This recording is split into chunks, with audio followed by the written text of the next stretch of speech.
그 자크 엘룰이라는 사람이 하나님이냐 돈이냐라는 책을 썼어요. 그 책에서 어떤 질문을 드리냐면은 모든 것이 돈의 지배를 받고 있는 이 소비사회, 이 사회를 살아가면서 어떻게 우리는 돈의 권세로부터 해방될 수 있는가? 여러분들 어떻게 하면은 이 돈의 권세로부터 해방될 수 있을까요? 돈을 마음껏 벌면은 돈의 권세로부터 해방될까요? 아니면은 이 매매 법칙이 통용되지 않는 무인도에 가서 살면은 돈의 권세로부터 해방될 수 있을까요? 뭐 어쨌든 그분이 이제 책에서 어떻게 말을 하냐면 이렇게 말하고 있습니다. 돈의 권세로부터 해방되는 길은 세상으로부터 도피하여 은둔 생활을 하는 것도 아니며 부자가 되어 돈의 권세를 장악하는 길도 아니다. 돈의 권세로부터 해방되는 길은 매매 법칙이 지배하는 사회에 살고 있으면서도 거저 주시는 하나님의 은혜를 의지하여 예수님처럼 거저 주는 삶을 실천하는 길이다. 우리가 이 돈의 권세로부터 해방되는 길은 무언가를 열심히 들켜져 갖고 소유를 늘려가지고 해결되는 것이 아니라 뭐라는 거예요? 내게 있는 것.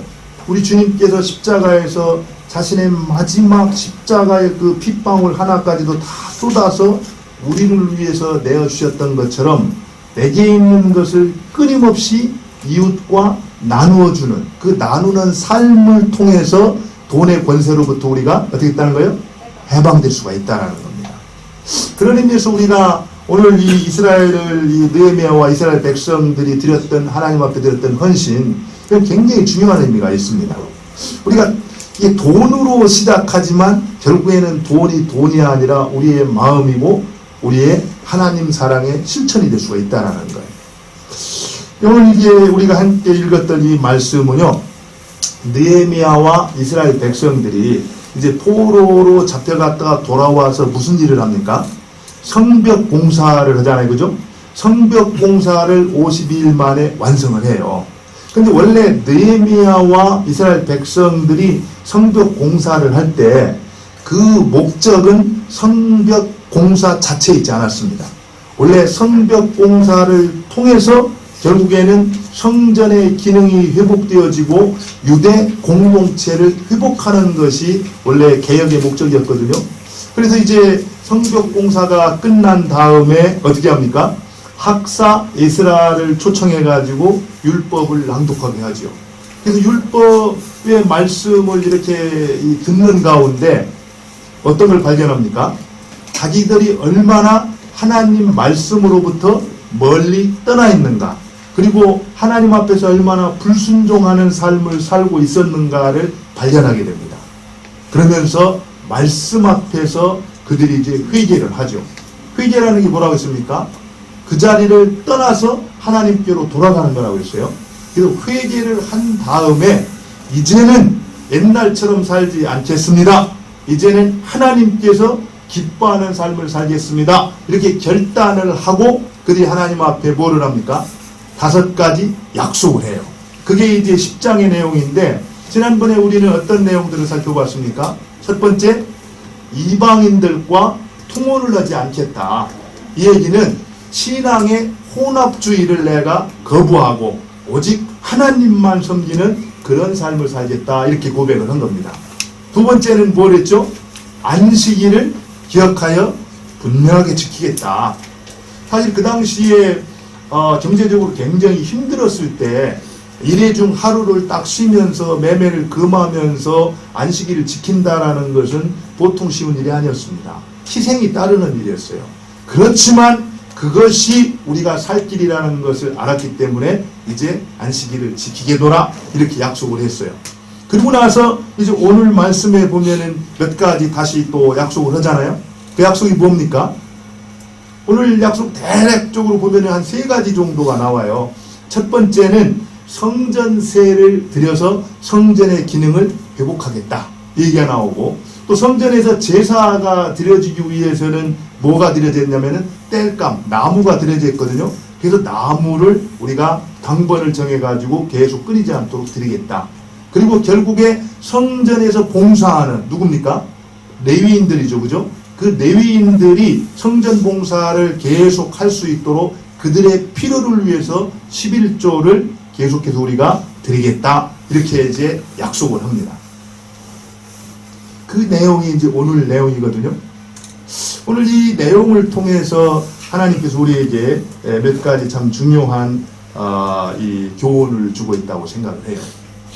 여러분, 이스라엘 백성들이 이 느헤미야와 함께 이제 헌신을 이렇게 약속을 했는데 그들이 왜 헌신을 해야만 했는가? 헌신이 왜 필요했는가? 왜 필요했습니까? 뭐 필요했죠, 그죠? 근데 39절에 보면은 하나 정확히 알 수 있어요. 39절에 한번 봅시다. 39절. 39절의 맨 마지막에 오늘 어떻게 보면 주제라고 볼 수 있어요. 39절 맨 마지막에 보면 뭐라고 말합니까? 쭉 헌금을 들여서 이렇게 하겠다라고 말한 다음에 그리하여 뭐라고 했어요? 그리하여 우리가 우리 하나님의 전을 버려두지 아니하리라. 이게 무슨 얘기냐면요. 지금 이스라엘 백성들이 이제 불순종해가지고 멸망을 당하잖아요. 그죠? 바벨론한테 멸망을 당하고 바벨론으로 어떻게 했습니까? 포로로 잡혀갔었어요. 그래서 포로로 잡혀가가지고 포로민 가운데 있으면서 가만히 돌아보니까 자기들이 멸망한 것은 나라가 힘이 없어서 멸망한 것이 아니라 뭐예요? 하나님한테 불순종하고 죄를 지었기 때문에 하나님의 심판으로 망했다라는 것을 깨달았습니다. 그랬는데 하나님께서 왜 우리를 심판했는가를 찬찬히 살펴봤더니 뭐가 문제였어요? 예배가 무너져 있다는 겁니다. 하나님 앞에 드렸던 제사가 무너졌다는 거예요. 그 제사가 무너지다 보니까 하나님과의 관계가 깨어지고 하나님과의 관계가 깨지다 보니까 말씀을 듣지 못하니까 자기 소견에 옳은 대로 살아가는 불순종의 길을 가게 되고 그런 게 불순종의 길을 가다 보니까 하나님을 섬기는 것이 아니라 누구를 섬겨요? 우상을 숭배했다라는 겁니다. 그래서 결국에 자기들이 망하게 됐다라는 것을 깨달으면서 우리에게 있어서 가장 중요한 거 급선무가 있다라고 그러면은 뭐가 회복되는 거예요? 성전의 기능이 회복되었다는 겁니다. 성전의 기능. 성전 기능이 회복되어야 뭐가 회복돼요? 하나님과의 관계가 회복되어지고 그 관계의 회복을 통해서 유다 공동체가 회복될 수가 있었다는 겁니다. 사실 이거를 보면은 이스라엘 백성들이 처음 이렇게 헌신을 시작했을 때 제대로 이제 시작을 한 겁니다. 우리도 한 해를 이렇게 쭉 보내면서 새해를 맞이하잖아요. 또 지금까지 살아왔던 그런 우리의 신앙을 돌아보면서 뭔가 이렇게 바르게 세워야 되는데 어디서부터 그것을 출발해야 될 것인가? 오늘 말씀은 굉장히 중요한 말씀이에요. 사실은 그들이 성전세를 들여서 이 반세겔씩 해마다 3분의 1씩 이렇게 내겠다 이렇게 그 말을 했는데 그리고 또 성전에다 땔감을 나무를 당번을 정해서 드리겠다 얘기를 하고 11조를 드리겠다 얘기를 했는데 바로 그들이 그렇게 하나님 앞에 드리기로 결정했던 가장 중요한 목적은 헌금 자체에 있지 않았다라는 겁니다. 그것을 통해서 결국 하나님의 성전의 기능이 무너졌던 성전의 기능이 어떻게 되는 거예요? 다시 회복되는 거였습니다. 성전이 회복되어야 거기서 제사가 드려지고 예배가 드려져야 하나님을 만날 수가 있고 하나님과의 만남을 통해서 결국 내가 살아나야 어떻게 했다는 거예요? 우리 공동체가 온전히 회복될 수가 있었다는 겁니다. 그런 의미에서요. 우리가 가지고 있는 이 물질 이걸 가지고 우리가 어떻게 생활하는가 이것은 나와 하나님 사이를 바로 세우는 것과 이 땅 위에서 하나님을 섬기는 건강한 공동체를 세우는 데 있어서 굉장히 중요한 일이라는 겁니다.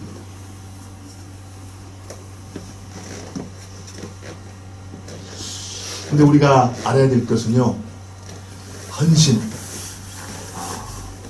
헌신이 없으면은 열매도 없습니다. 우리가 잘 아는 것처럼 요한복음 12장 24절에 예수님께서 뭐라고 말씀하고 있습니까? 내가 진실로 진실로 너에게 이르노니 뭐라고 말해요?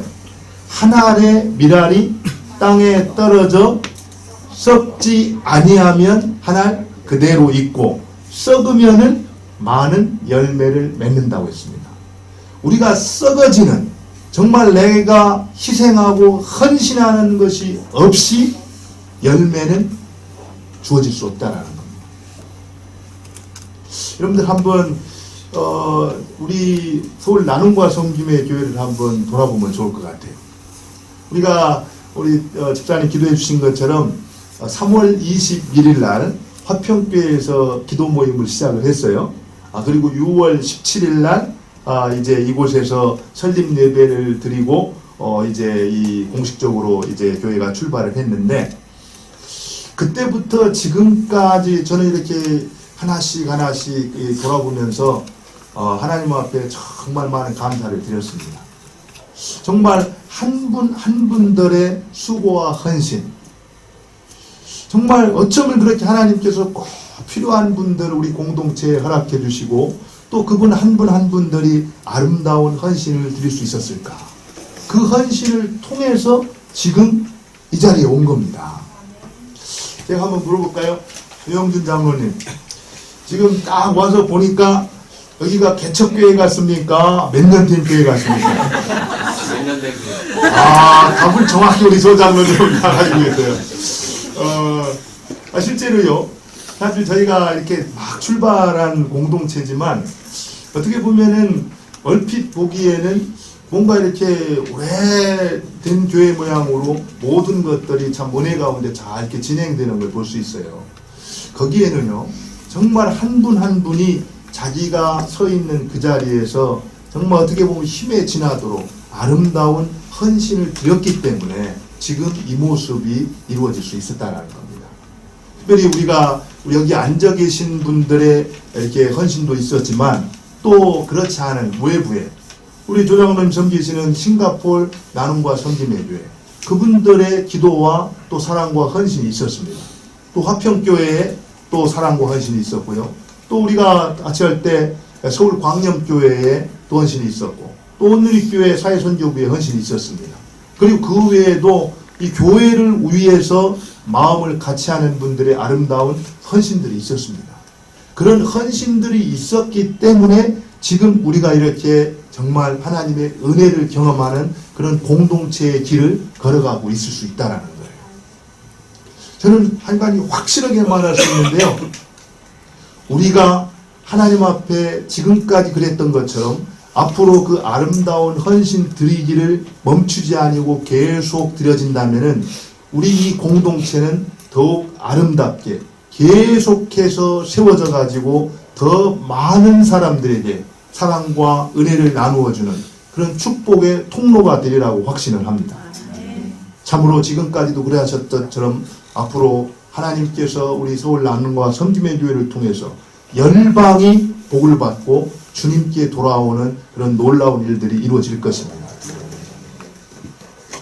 그런데요, 이 헌신이라는 거, 이 하나님 앞에 아름다운 이렇게 헌신과 결단을 하는 거 굉장히 중요하죠, 그죠?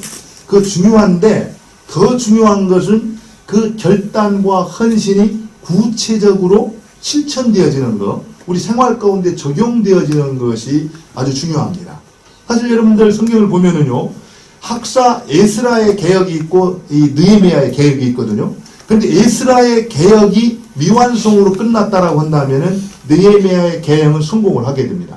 그 차이가 어디에 있었냐면은 어디에 있어요? 32절에 있습니다. 32절에 한번 보죠. 32절을 보면은요, 여러분 32절 첫 구절을 보십시오.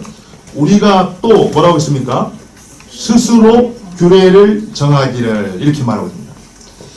사실은 성경에 보면은 이스라엘 백성들이 말씀에 순종을 할 때 그 율법, 하나님이 말씀으로 가르쳐 준 것이 있어요.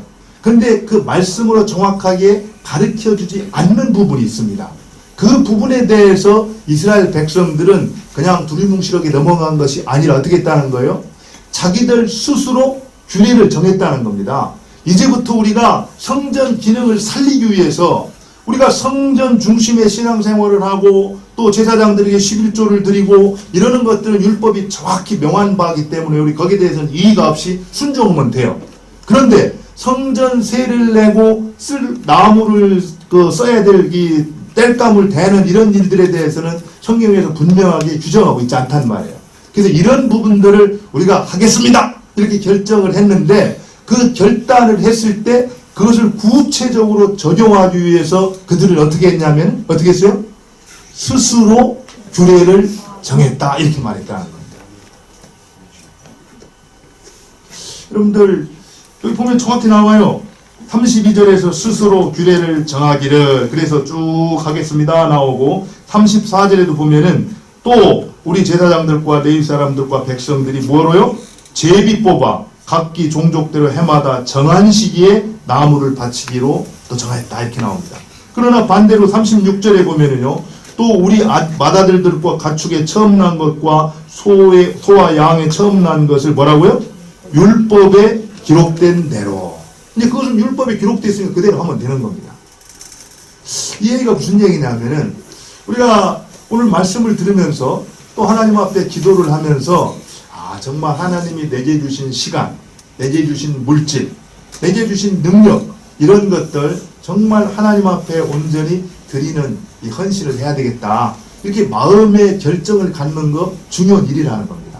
그러나 그런 것들이 구체적으로 삶에 적용되기 위해서는 적용할 수 있는 제도, 장치가 필요하다는 거예요.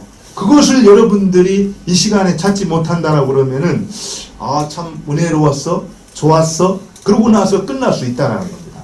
그러나 느헤미야는 그러지 않았다라는 거예요. 그 백성들로 하여금 스스로 규례를 정해서 그것을 구체적으로 실행할 수 있는 방안을 마련해 줬다라는 거예요. 저는 이 시간 여러분들이 정말 이렇게 그 말씀을 듣는 가운데 그런 아름다운 이 결단들이 있었으면 좋겠어요. 내게 하나님이 물질을 주셨을 때 그 물질을 어떻게 관리해야 될까?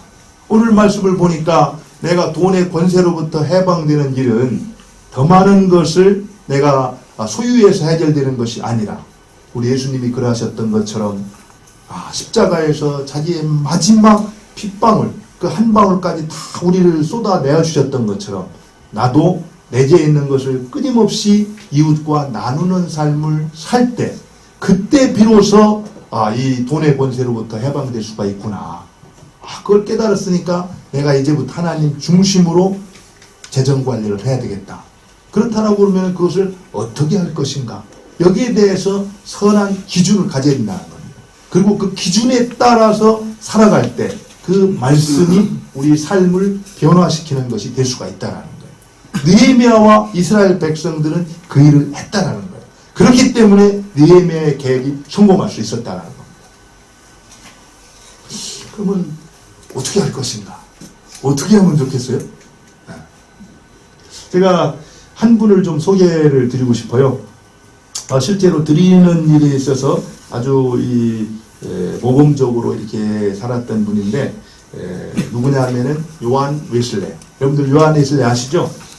요한 웨슬레 하면은 우리가 보통 생각할 때 이제 감리교의 창시자라고 그러고 위대한 영국 기독교 역사 가운데 위대한 이 부흥을 일으켰던 사람으로 생각을 하고 있는데 여러분들 요한 웨슬레가 그 당시 런던에서 보통 사람들이 그래도 좀 넉넉하게 산다. 이렇게 사는 사람들이 1년에 버는 수입이 30파운드였답니다. 1년에 버는 수입 30파운드.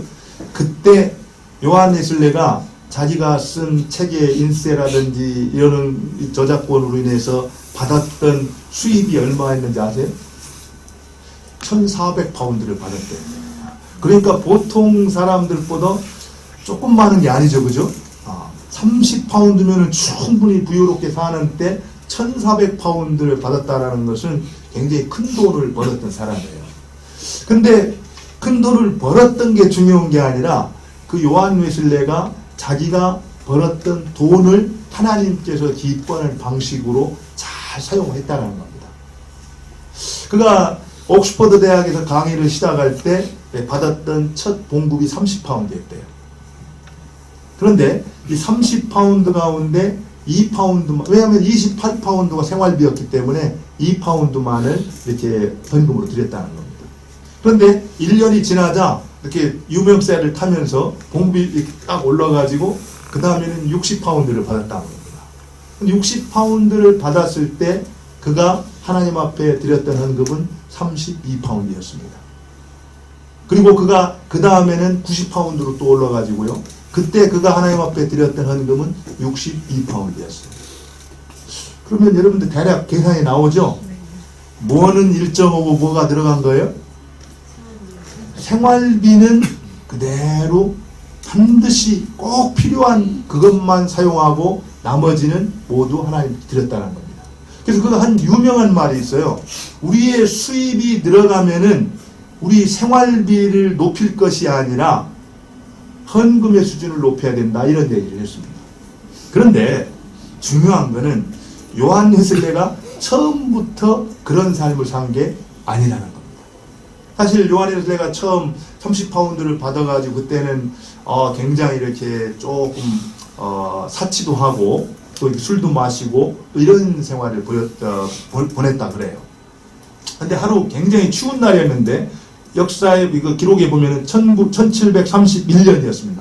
1731년 어느 겨울에 자기가 자비와 정의에 관한 벽화를 하나를 이렇게 사와가지고 자기 사무실 벽에 이렇게 다는데 그거를 도와준 사람이 누구였냐면은 하녀였다고요. 하녀가 이렇게 그거를 도와주는데 가만히 이렇게 쳐다보니까 그 추운 겨울에 하녀가 마직으로 된 굉장히 이렇게 그 얇은 이 옷을 입고 있다라는 겁니다. 그 추워가지고 굉장히 힘들어하는 그런 상황에 있어서 이제 그 벽화를 딱 건 다음에 그 주머니 이제 그 옷을 좀 따뜻한 옷을 사입도록 하라고 이제 돈을 주려고 이제 이 주머니에 딱 넣었더니 돈이 있어요, 없어요? 돈이 없다라는 겁니다. 그러면서 그때 그는 생각하기를 하나님 앞에 선다면은 하나님이 착하고 충성된 종아 잘했다, 이 말을 하나님 나한테 하실까를 생각했다라는 거예요. 그러면서 그때 생각하기를 내가 누군가 꼭 필요한 사람을 도와주기 위해서는 꼭 필요한 것만 사용하고 나머지를 어떻게 한다는 거예요? 저축을 해야 되는 거구나. 그걸 깨닫다는 겁니다. 그래서 그는 꼭 필요한 것만 쓰고 나머지는 열심히 저축을 했다는 거예요. 그런데 그가 그래서 이 돈에 대해서 그가 한 말이 딱 세 가지입니다. 첫 번째는 열심히 돈을 벌어라. 근데 그 열심히 돈을 버는 것도 사실 여러분들 1731년 이 신앙의 부흥을 일으켰던 성경을 가까이 했던 사람들이 돈을 열심히 벌라 이렇게 말하는 것도 굉장히 혁명적이었습니다. 왜냐하면 그 당시에 크리스찬과 돈이라는 것은 함께 할 수 없다라고 보통 사람들이 생각했는데 돈을 열심히 벌라 이렇게 말했다는 것도 굉장히 혁명적이었지만 그 다음에 열심히 벌라. 근데 거기 보면은요 그런 얘기가 나와요. 요즘에 우리 이 위험의 외주화 막 방지법 이게 있잖아요, 그죠? 그래서 거기 보면은 어떤 돈을 벌어서 건강하게 돈을 버는 것은 좋은 일인데 이런 거는 벌지 말라 이런 예들이 있어요. 자기가 돈을 버는 데 있어서 이런 것들은 안 된다. 예를 들어 사람을 술 취하게 만드는 이 정족 공장 이런 거는 안 된다. 또 이제 돈을 벌되 사람들을 해치고 이렇게 위험에 빠뜨리는 그런 산업은 해서는 안 된다. 또 환경을 해치는 그런 것은 안 된다. 뭐 이런 것들을 쭉 얘기를 하고 있는데 아무튼 이제 열심히 돈을 벌라. 그 다음에 그가 했던 말이 또 열심히 저축하라. 이렇게 여축하라. 돈을 모아라. 근데 그게 끝이 아니고요. 그 다음에 다 주어라. 이렇게 다 주어라. 자기가 저축했던 것을 이웃을 위해서 하나님 나라를 위해서 다 드려라. 이렇게 말을 했다는 겁니다. 제가 그 얘기를 들으면서 한 가지 분명한 거는 있는 것 같아요. 우리가 쓸 거 다 쓰면은 정말 누구인가 꼭 필요할 때 그를 도와주려고 할 때 도와줄 것이 있어요, 없어요? 없습니다. 정말 하나님께서 기뻐하시는 그 일에 쓸 것이 있기 위해서 우리는 어떻게 됩니까? 내가 써야 될 것, simple life, 아주 검소한 삶을 살고 그 나머지를 이제 어떻게 됩니까? 저축을 해야 된다는 겁니다. 그리고 하나님께서 꼭 필요하다라고 말씀할 때 그때 그곳에 쓸 수 있도록 해야 된다는 거예요. 그 일을 위해서 이 요한웨슬레가 그렇게 평생을 살았는데요. 여러분들 요한웨슬레가 이제 마지막 떠날 때 결산을 해보니까 그 당시에 자기가 88세인가 이렇게 세상을 떠나면서 하나님 앞에 드렸던 것이 24만 파운드가 말도 안 되네요. 24만 파운드 이렇게 됐다는 겁니다. 그리고 자기에게 남아있던 것은 딱 자기가 입던 옷 한 벌, 그리고 그가 보았던 책, 그리고 자기가 타고 다녔던 마차 한 대, 이것이 전부였다는 거예요. 저는 오늘 모르겠습니다. 여러분들이 이 말씀을 들으면서 어떻게 적용할지는 모르지만 저는 여러분들이 지금까지도 아름다운 헌신을 드렸고 하나님이 기뻐 받으셨다고 생각을 합니다. 그리고 할 수만 있다면은 느헤미야와 이스라엘 백성들이 그랬던 것처럼 남은 생애가 더 하나님 앞에 드려져서 하나님 나라를 세우고 공동체를 건강하게 세워가는 우리의 삶이 됐으면 좋겠다, 이런 생각이 들어요. 그런 의미에서 그 마음속에 하나님이 내게 주신 시간과 하나님이 내게 주신 물질과 하나님이 내게 주신 재능, 이런 것들을 내가 어떻게 하나님 나라를 위해서 드릴 것인가, 올해가 다 가기 전에 한번 여러분들이 묵상하시면서 뜻을 정할 수 있기를 바랍니다. 그리고 내년부터는 그 정하신 뜻에 따라서 살아갈 수 있기를 바랍니다. 그리야 할 때 하나님이 우리를 통해 영광을 받아주시고 우리 교회 공동체가 더욱더 건강한 공동체로 세워갈 수 있을 것입니다. 그와 같은 은혜가 우리 모두에 있기를 바랍니다. 우리 같이 한번 기도했으면 좋겠습니다. 오늘 말씀을 생각하면서 우리 같이 한번 기도했으면 좋겠어요. 하나님, 정말 우리가 지금 힘든 때를 살아가고 있습니다. 경제적으로 참 어려운 때를 살아가고 있습니다. 그렇기 때문에 하나님 앞에 무언가를 드린다라는 것이 쉽지는 않습니다. 그렇지만 하나님, 내가 믿음으로 결단하겠습니다. 하나님이 우리의 하나님이 되시고 내가 하나님의 백성인 것을 기억해서 내가 믿음으로 순종하여 발을 뗄 때 하나님이 내 삶을 책임져 주시고 물질의 주인이 그분이 주인이신 그분이 내 인생을 인도해 주실 것을 내가 신뢰함으로 나갑니다. 하나님, 내 길을 인도하여 주옵소서. 이렇게 우리 같이 한번 말씀을 생각하면서 기도하겠습니다. 기도합니다. 하나님 아버지, 주께서 여기까지 NSL로 우리를 이끌어 주신 것 감사합니다. 하나님 아버지, 감사합니다. 주님께서 앞으로도 우리의 삶을 선하게 도와주시고 우리 한 사람 한 사람을 이끌어 주시며 우리가 하나님께로부터 받은 것을 기억하여 아름답게 주님 앞에 드리는 그런 인생을 살기를 원합니다. 그리하여 하나님 나라가 세워지고 하나님과의 예배가 회복되어지고 하나님 무엇보다도 하나님의 공동체가 건강하게 세워져 하나님을 존귀케 하는 우리 모두가 되게 하여 주옵소서. 하나님 선하게 인도하여 주옵소서. 하나님 은혜를 베풀어 주옵소서. 하나님, 지난 한 해 동안도 주님께서 우리에게 은혜를 베풀어 주셔서 우리로 하여금 믿음으로 살게 하시고 또 우리에게 있는 것 하나님 앞에 아름답게 드릴 수 있도록 은혜를 베풀어 주셔서 감사합니다. 그런 아름다운 헌신들을 통해서 우리 서울 나눔과 섬김의 교회 여기까지 왔습니다. 하나님, 앞으로도 우리의 아름다운 헌신을 통해서 하나님의 나라가 세워지게 해주시고 공동체가 더욱더 건강하게 세워질 수 있도록 은혜를 베풀어 주옵소서.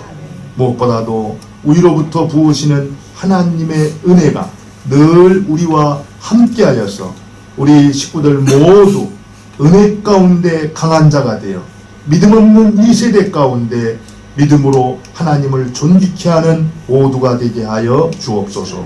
예수님 이름으로 기도 올려옵나이다. 아멘. 우리 말씀을 생각하시면서